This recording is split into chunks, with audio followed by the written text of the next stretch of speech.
I want to mention something I realized. You know, I tell people all the time that they should overcome anger. That anger is evil, anger separates you from God. And yet, it's the most difficult thing that most people can and want to do. Most people tend to really want to hold on to their anger because they think that anger is good. They think that you need anger to protect yourself. You need a little anger, they say. And then they say that anger is human nature.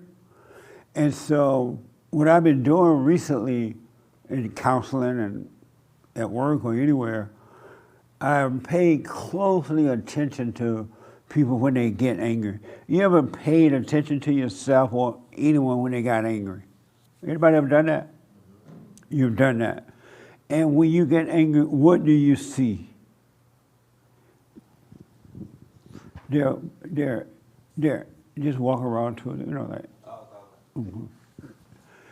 You don't want to have to pass it across like that if you could avoid it. What do you see when anger comes? I don't know. I just get into this mode. I don't really see anything. You just get into the mode? Yeah. And what mode is that? It's like this mode where I'm suddenly like kind of amped up and, you know, the thoughts telling me, okay, you get into this mode. You need to protect yourself. You need to be manly, be aware. It's all deception, you know. It's all trying to mimic being right. And do you, when other people are mad, when you're arguing with someone, what do you see in them? Or do you pay attention to that? It's so interesting you say that because something happened yesterday. I was at the farmer's market and I was waiting for this parking spot and the lady pulled out. And instead of like turning her wheel and pulling out sideways, she pulled straight into where I was waiting. And then I'm just looking at her like, what are you doing? So she went back in, she came out of her car and came out and said, can you move a little, you know, like the little Karen voice, can you move a little bit, please? I'm trying to pull out. I'm like, okay, if you go back in and just turn your wheel this way and come all the way out, you'll make it out. So go try again. And she was like flabbergasted, like no one ever told her anything before. Like she was like, oh my God, like how did he just tell me? So she went back in her car, waited a minute, came back out and said, you can't tell people how to drive, blah, blah, blah. You shouldn't do that. And I was like, well, you should calm down and not get so offended. And then she said, F off, and drove off. And then after that, I got into that mode. You know, I was just like, all right, get on guard because people are evil. You're right. And stuff like that, you know, so.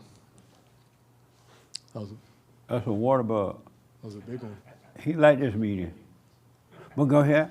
But yeah, long story short, yeah, it just puts you in this mode. And then once I realized that I was in the mode, I started to kind of come out of it. I was like, stop, you're being angry. This is no good. Like, why, you know? Like, why? What's the point? What I noticed about anger in people that I had not really noticed before, people get angry because they see anger as an identity. They really do see it as an identity, and they fight for that identity. They think that they feel anger, they got power, there's like a thrill in being angry. So it's another form of identity, and that's why they hold on to it. Because if you don't get angry, then who are you? What you gonna do if you don't have the spirit of anger to defend yourself, to identify with? And what I notice about angry people too, they go right into it.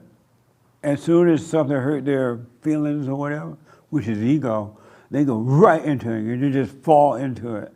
And then while they're into it, you can't tell them, even people that you're working with on anger, you know, counsel with or whatever, you say, hey, don't get angry, calm down, look at yourself. They don't want to hear it then. They think you're trying to take away their identity. And so, and also one thing I noticed about anger, people that get angry, if you really pay attention to it, they get a thrill for being angry. You get a thrill from anger like you do with any kind of ego nature. You get a thrill from it. And another thing I noticed about angry people, they have to find other people to be angry with them. And they'll run and tell somebody, oh, they just yelled at me. And I can't believe they yelled at me.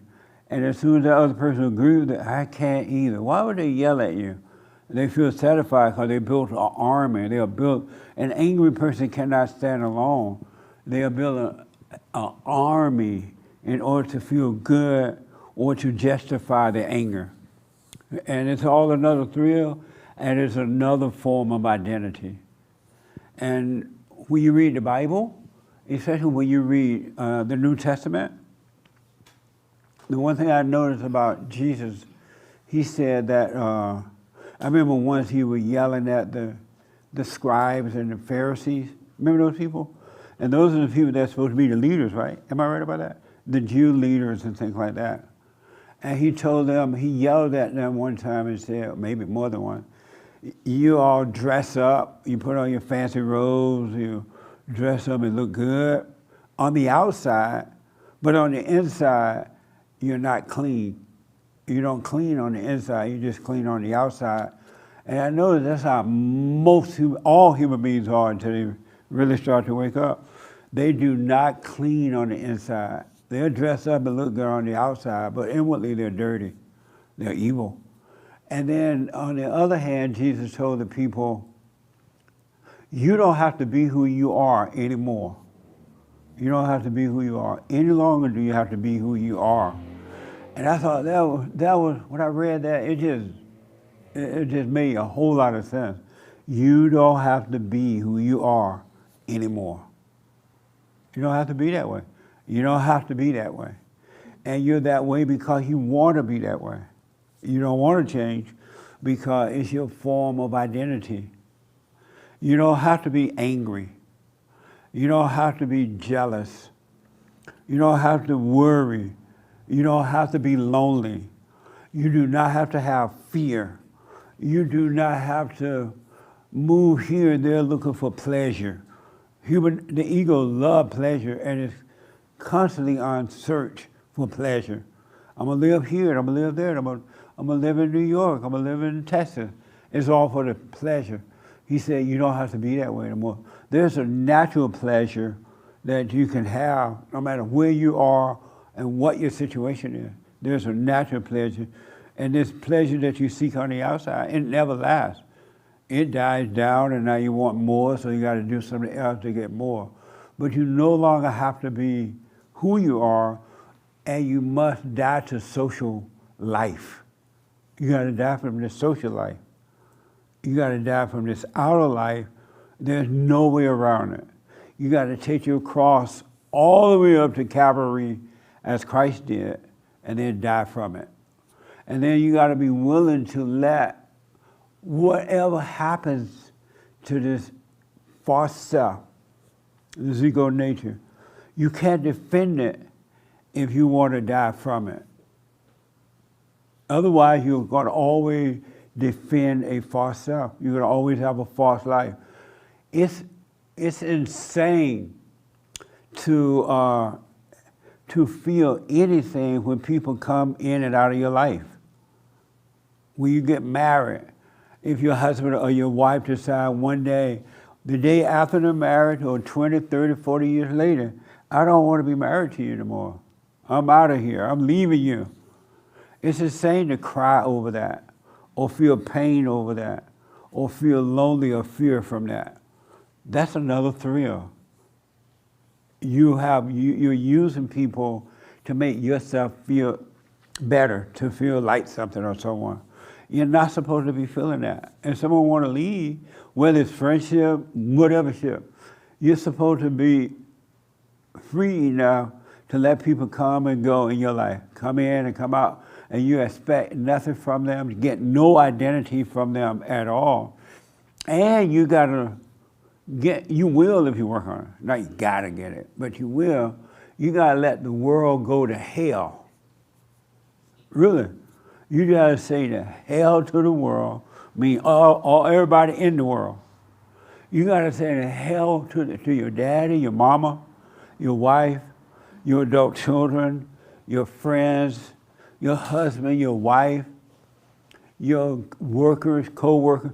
You can be so free that you can look at the people suffering in the world and feel nothing about it. Really feel nothing about it. As a matter of fact, if you feel something about other people suffering, then you're suffering. You're in hell with them, and you're like, oh, I feel so sorry. Oh, I heard that your daddy died. I'm so sad. I'm sorry about that. My prayers go out to you. Then you're in hell with them. It's enough to say, you know what? May their soul rest in peace. I wish you well, son. But you don't have to feel the pain with them. It's not doing them any good at all, but it's just a thrill for you. You will if you stay with it. You don't gotta. I keep saying gotta, because you can stay your hell. But and I promise you, I used to be emotional, so I know about this stuff. I used to cry and all that mess. But you gotta get to the point where you can hear another person suffering and not feel a thing or think a thing about it. Zero. And the only reason you feel it now because you're in hell with them. You're on an ego trip. You're emotional, and you're like, I feel so sorry for that person. Oh, my son or my daughter suffer. Your adult son or daughter. I feel so bad for them. Why? Why you feel bad for another person suffering? Because you're suffering. It makes you feel good to say that.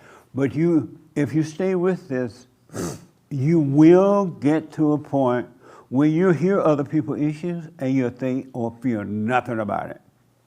You won't, and I don't care who it is to you. And they're going to get mad at you for not feeling anything. You don't care. I don't see any emotion coming out of you. You're a robot. They want you in hell with them. That's why they cry. That's why they tell you. That's why they act out. But Christ felt nothing for the people because he knew it wasn't them. When someone complained about their misery, they are not complaining. This is false identity that's complaining, that they have identified with. So when you agree with it, by feeling so bad, oh, I feel bad for you, you're agreeing with hell. You're agreeing with hell. That's why when anyone's crying, not just women, but when they're crying, they're lying. Because it's not happening to them. It's happening to the false self. This identity that people hold on to for dear life. You can overcome that. You really can overcome this false life. But you gotta stop whining when something happens. Don't get mad with someone when they want to leave you, or they say things about you, or they look at you the wrong way. If you feel the pain, just know you're not the pain. What gives you the right to feel sorry for anyone that's suffering? Think about that. I feel so bad for you. What gives you the right to feel that way? Isn't that amazing? Just think about that. Who are you that you should be feeling bad for someone else's suffering? They love their suffering, that's why they're into it. They love it, that's why they're telling you about it. They love it, that's why they hold on to it. They cry about it because they love the pain of it. Angry people are dangerous people. Really, I'm telling you. Human nature is evil. And anger, I'm telling you, you cannot trust an angry person, period. I don't care who it is. They will turn on you at the blinking of an eye. Because there's no love in it, it's just dark, evil spirits. And I don't care if it's your husband, your wife, or whomever it may be.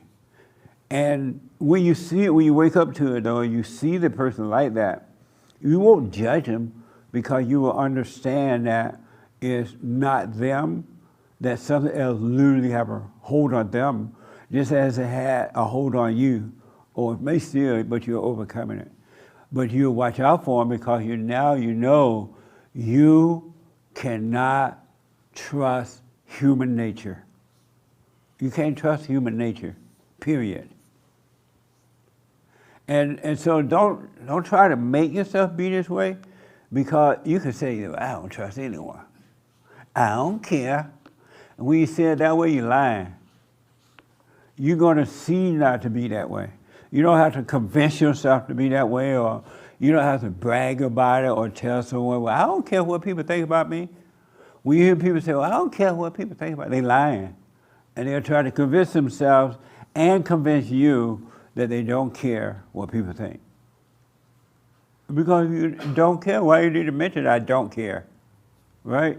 And I'm saying all this because human nature, and I didn't know this until over the years, and then I started to wake up and I counsel with people, and you're going to start paying attention, not only to what's happening in you, but in the world too. But angry people see anger as an identity. And the Christians think that Jesus Christ had the same identity. They'll tell you Jesus was angry because he turned over a table. You can't turn over a table unless you're mad. You may say it, but they believe it. And they defend it because they want to hold on to their anger. They don't want to let it go. It's another form of identity. Who will I be if I don't have anger? Or if I don't feel good? Or if I don't have friends? Or if I don't get married? Oh, in the world, starting with our parent, the moment you pop out the womb, they start teaching you. Before you barely open your eyes, and then you finally get your eyes open. Oh, that's my daughter, my son, my daughter. You're going to get married. You're going to have some grandkids. They start telling you that right away. And you just popped out the womb. And they tell you, you got to get a good education. You got to live here. You got to live there. You got to have this kind of a job. Or you got to have that type of job. And then you got to buy a house. And then you got to get married. And then you got to have children. You got to have a certain kind of a job. And you grow up with that mentality and you never fit in. And you always try to fit in because your friend is a doctor and you are a nurse or gardener or whatever. And now you feel less than because you don't have the same job, you don't live in the same community, you don't have the same amount of money, you don't have this. And you start comparing yourself, and then you finally get what they have and you still cry at night. You still cry. And you got everything they had, you got everything, and the devil laugh at you. Your parents don't love you. They set you up to suffer in life by giving you something to live up to. You and me and no one should not, ought not, is not meant to live up to anything. There's nothing to become, and there's nothing to live up to. There's nothing to compare yourself to. There's no reason to be hurt if people come and go in and out of your life. Let them flow in, let them flow out. There's nothing to ever be mad about it. But you gotta let this identity go. Anger is a false identity. Really. Good feelings are false identity. To feel bad for someone because they're suffering is a false identity. I feel so bad for you. Don't ever tell you, do what you want, but next time somebody come to you and say, oh, I lost my cat. My dog got missing, and I'm just so lonely with missing. Or my dad died, my mother died. Never say, oh, I feel so bad for you. You're playing God, and it's a false identity. There's a way to say, oh, sorry to hear that, or something. I wish you well. Without identifying with it. You don't want any more identities. You got to die. That's what Christ did. Christ died from identities. That's what the death was all about. He had to do it because the devil owned human beings. He owned everyone on earth at one time. And then Christ came and paid the debt, and now the devil no longer owns us. We are literally free, but you don't live as free men and women. You live as enslaved men and women because you identify with somebody or something all the time. All the time. You take ownership all the time. And the moment you feel like you own something, you got to defend it, just like you defend your anger. You defend your anger. You tell somebody, oh, you don't be angry. I can be angry. I have a right. Because that's their ownership. You get married. The moment you say, this is my wife, this is my husband, it's ownership, and now you're ready to fight for it. But if you never own it, you will never have to fight for it. If you never own this false nature, you will never have to fight for it. There will be nothing to fight for. Nothing at all. So I want to encourage you all out there and here, you got to die from this false, it's an illusion identity. It's not even real. It's not even you. You're frightened and mad and trying to defend something that's not, it's an illusion. Nobody loves you and you don't love nobody. You're lying. It's an illusion. Isn't that amazing? Any question about that? Stop defending anger. Anger is just another false identity. That's why people hold on to it and they fight over it.